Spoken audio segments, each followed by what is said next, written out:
మీ కామెంట్లు నా సమాధాన కార్యక్రమానికి అన్నదాతలకు ఆత్మీయ స్వాగతం. ముందుగా సుబ్రహ్మణ్యం గారు, కలకడ ప్రైస్ రూ. 380.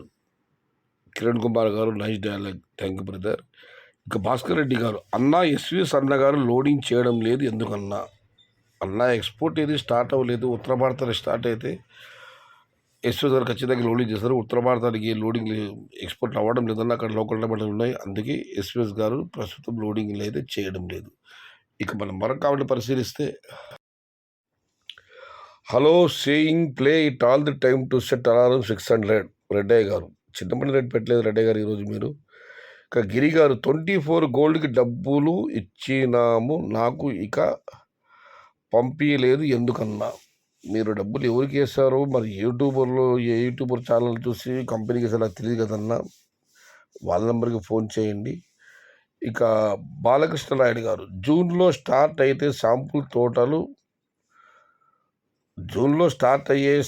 తోటలకు ₹150 నుంచి ₹200 వరకు ఉంటుందా ధరలు అడిగితే దీనికి 2 రిప్లై కామెంట్స్ వచ్చాయి. బాలకృష్ణ నాయుడు గారు, మీకు ముందుగా ఏ విలేజ్ మీది? కిషోర్ గారు, ఎక్కడ వేసాయి తోట చెప్పు, నేను పర్చేస్ చేస్తా, సేమ్ రేట్స్కి నువ్వు ఇవ్వాలి అని కృష్ణరాజు గారు అడిగితే దానికి బాలకృష్ణ గారు రిప్లై ఇచ్చారు. యూట్యూబ్లో అందరూ అలా అంటున్నారు బ్రో, నాకు భయం అవుతుంది. గోల్డ్ మొత్తులో వేలానికి పోతాయి రేట్స్ లేకపోతే. యూట్యూబ్లో చాలా మంది అంటున్నారని నేను అడిగాను అంతేనన్నా, కానీ ధరలు మాత్రం నేను భయపడుతున్నట్లుగా ఉంటే మాత్రం ముత్తూట్ ఫైనాన్స్లో వారి నగలు వేలాడిపోతాయని చెప్పి ఆయన ఆవేదనతో కామెంట్ పెట్టారు. భయపడకండి బాలకృష్ణ నాయుడు గారు, మీకు అంతా మంచి జరుగుతుంది, కంగారు పడకండి. మీది ఏ ఊరు అంటే నాకు రిప్లై ఇచ్చారు, కొత్తకోట అని చెప్పి. ఇక మనం మరొకటి పరిశీలిస్తే, అన్నా జూలైలో టమోటాల సునామీ వస్తుంది చూడు అని రాయర్ కామెంట్ పెడితే, మంజు గారు మాత్రం జూన్లోనే సునామీ వచ్చే అవకాశం ఉంది అన్నారు. అయితే రాగమల్లి రిప్లై ఇచ్చారు, జూన్ బెటర్ అన్నా, జూన్ 18కి ఐ థింక్ స్మాల్ బాక్స్ 500 పోతుంది. జూలై కంటే కూడా జూన్ కొంచెం పర్వాలేదు, ₹5 వెళ్ళే స్మాల్ బాక్స్ వెళ్ళే ఛాన్స్ ఉందని చెప్పి ఆయన రిప్లై ఇచ్చారు. ఇక చివరిగా 2 కామెంట్లు. శ్రీరామరెడ్డి గారు, టమోటా రేట్స్ రావు, అది మనం ఎవరు చెప్పలేము, మళ్ళీ ఇప్పుడు ఏమవుతుందో మనం అంచనా కట్టలేము, రావు అనుకోవడం పొరపాటు.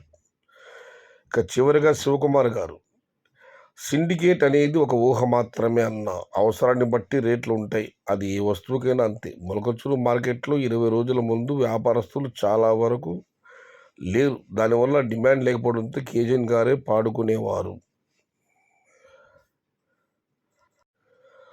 ధరలు ఎందుకు తక్కువ అడిగితే అన్నీ కానీ జ్యూస్కి వేస్తున్నాం అనేవారు. ఏం చేద్దాం, వస్తువు అవసరాన్ని బట్టి, వచ్చిన సరుకును బట్టి ధరలు ఉంటాయి అన్న. వ్యాపారస్తులు ఎవరు లేకపోతే ఆయన చెప్పింది కూడా వాస్తవమే. టమోటాలు డిమాండ్ ఉంటే తమిళనాడు ఎత్తచ్చు, లేదా జ్యూస్కాయలకు వేయాల్సిందన్న. మీరు అన్నట్టుగా సిండికేట్ అనేది ఒక ఊహ, అవసరాన్ని బట్టి రేట్లు ఉంటాయి, ఏ వస్తువుకైనా అంతే. సిండికేట్ అనేది ఊహ, అవసరాన్ని బట్టి రేట్లు ఉంటాయి, ఏ వస్తువుకైనా అంతే. ఇదే ఈరోజు తుమ్ముదలు. రెండవది, మీరు కేజీఎన్ గురించి ప్రస్తావించారు.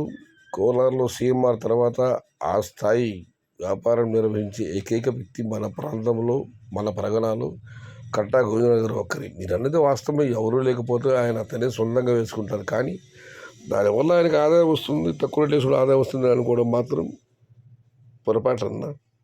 మండీ వాళ్ళు ఎవరైనా సరే వ్యాపారస్తులు ఉంటే రైతుకు న్యాయం చేయాలని ప్రయత్నిస్తారే కానీ తమ సొంతానికి వేసి ధర తగ్గించాలని ఎవరు చూడరన్నా. మీరే చెప్పారు, ఎవరూ లేకపోతే ఆయన వేసుకుంటాడని. ఎవరు లేకపోతే ఆయన మాత్రం ఏం చేస్తాడన్నా, ఆయన వేసుకోవాల్సింది కదా.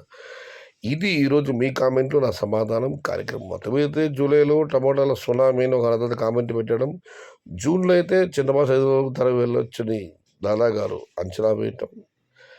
సిండికేట్ అనేది ఒక ఊహ, అవసరాన్ని బట్టి రేట్లు ఉంటాయి, ఏ వస్తువుకైనా అంతే అన్న శివకుమార్ గారి హైలైట్ కామెంట్తో మీ కామెంట్లు నా సమాధానం కార్యక్రమం సమాప్తం.